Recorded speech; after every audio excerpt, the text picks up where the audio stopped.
I'm a roller coaster, turning round.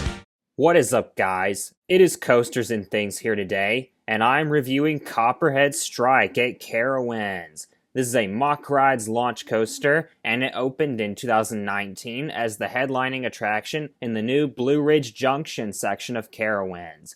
I first rode it in 2019, about 3 weeks after its grand opening, and then I went back last year in 2021 and experienced it again. It is Carowinds' only launch coaster right now. A long time ago, they did have a Schwarzkopf shuttle loop, but that was over 30 years ago. This was the first time in over 3 decades that Carowinds added a launch coaster, and man, did they get a good one.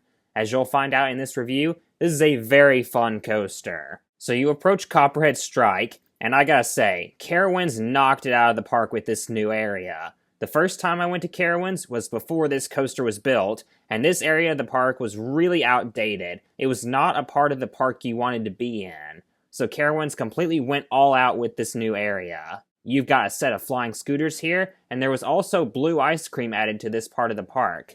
That's great. Blue ice cream is fantastic. I haven't had it here, but I have had it at Kings Island, and it is super good. You see Copperhead Strike with the mess of track going every which way, and it really gets you hyped to ride it. You see the entrance sign and logo, and man, did they do a great job with this logo. It looks fantastic. Cedar Fair is known for doing great logos for their roller coasters, and this one is no exception. Another thing, this coaster has extensive theming throughout the queue. I've never seen a Cedar Fair coaster with this much theming before. It is amazing. If Cedar Fair can theme a coaster this well, I want to see this more often on their future new coasters. Now, the theme itself is rather confusing. Most of you know a copperhead is a venomous snake, but it isn't actually focused around copperheads.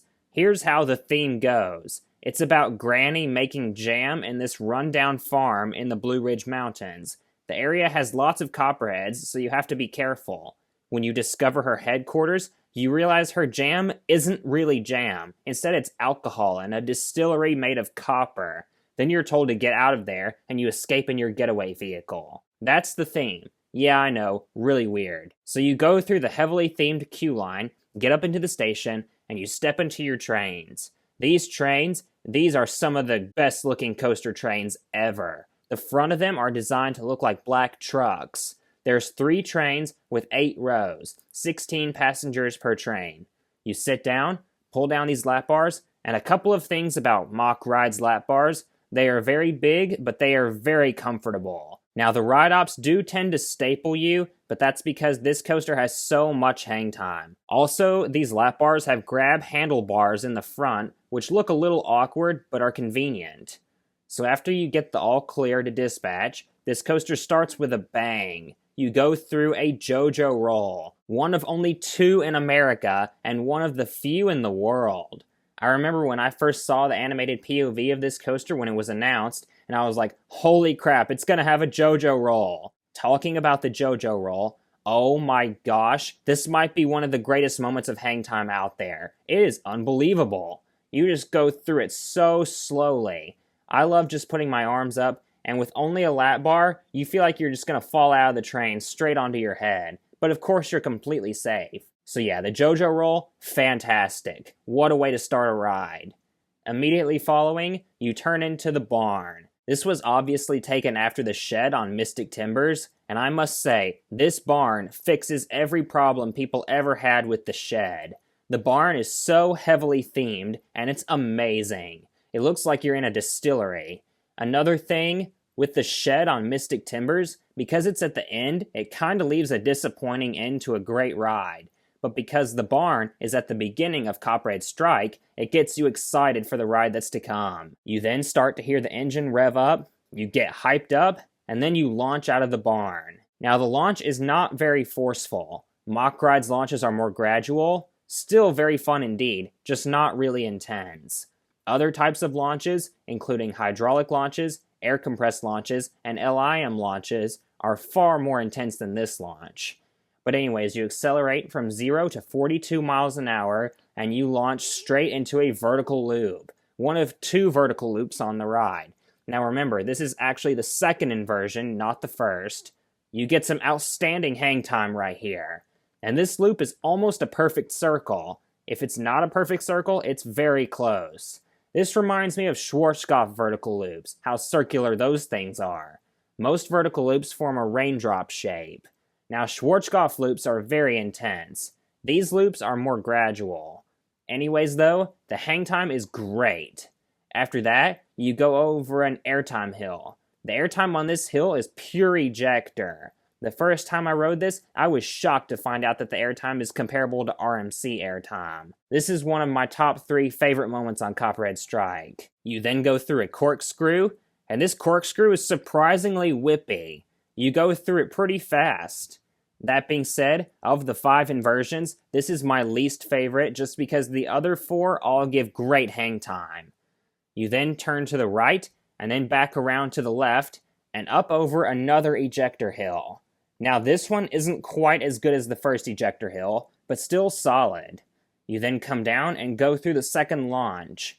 One unique thing about this launch, it goes over an airtime hill. That's a unique sensation to go over an airtime hill as you're picking up speed. This launch goes from 35 to 50 miles an hour, which is your top speed on Copperhead Strike. Now the airtime over the launched hill is floater airtime, not ejector airtime, which is nice that this ride includes both. Immediately following that, you go over a step-up airtime hill. This one is also floater, and up into one of the best parts of Copperhead Strike. This is the cutback, or the inverted top hat. I've heard it referred to as both. It feels more like a cutback as opposed to an inverted top hat. On an inverted top hat, you snap up and snap back down very quickly. A good example of that is Mr. Freeze at Six Flags St. Louis and over Texas. A cutback, for contrast, holds you up there longer. And this hang time is amazing. It doesn't matter what row you're in, this element is fantastic in any row. This was my first time experiencing a cutback, and it did not disappoint. You come down and go through a left-handed bank turn, and this one is really forceful actually. It surprised me the first time I rode it. You then go through the final inversion, the second vertical loop. This one you go through faster than the first one. The hang time is not quite as good as on the first one, but still decent. You then come down and go up into what might be my favorite part of Copperhead Strike. This is the Stangle Dive. You are launched out of your seat and immediately are thrown to the right. I loved this element. Now this is not to the level of like Maverick's Stangle Dive, but it is still awesome. So yeah, this is great. Straight ejector. You then come down, bank to the right, and twist real quickly to the left. You then go through a series of bank turns. You bank right, and then left for quite a bit, then right again, twist back up, and then back left again. And then to finish out the ride, you go over one final airtime hill, ejector just like the other ones, and pop up into the brakes. That is Copperhead Strike for you. This is one of 3 major Mack Rides coasters that I have experienced, the other 2 being Time Traveler and Slinky Dog Dash. I'm honestly glad I experienced Slinky Dog Dash before this because it gave me an idea of what Mack Rides launches are like, so I knew what to expect from the launches going into Copperhead Strike. I've ridden this coaster 3 times as of now. And one more thing, this coaster will forever be special to me, as this was my 100th roller coaster back in 2019. This is my second favorite coaster at Carowinds. I would take it over Intimidator and Afterburn. In my opinion, this is the most fun coaster at Carowinds. Fury 325 is the best coaster at Carowinds, but this is the most fun, if that makes sense anyway. This is also the most re-rideable coaster at Carowinds. I could ride this coaster all day. For Copperhead Strike's overall score, I will give it a 9 out of 10. Overall, this coaster is very fun with awesome hang time and airtime moments. I really enjoy Copperhead Strike, and this was a much-needed addition to Carowinds. Thank you guys so much for watching. Please like, comment, and subscribe. And this is Coasters and Things signing out.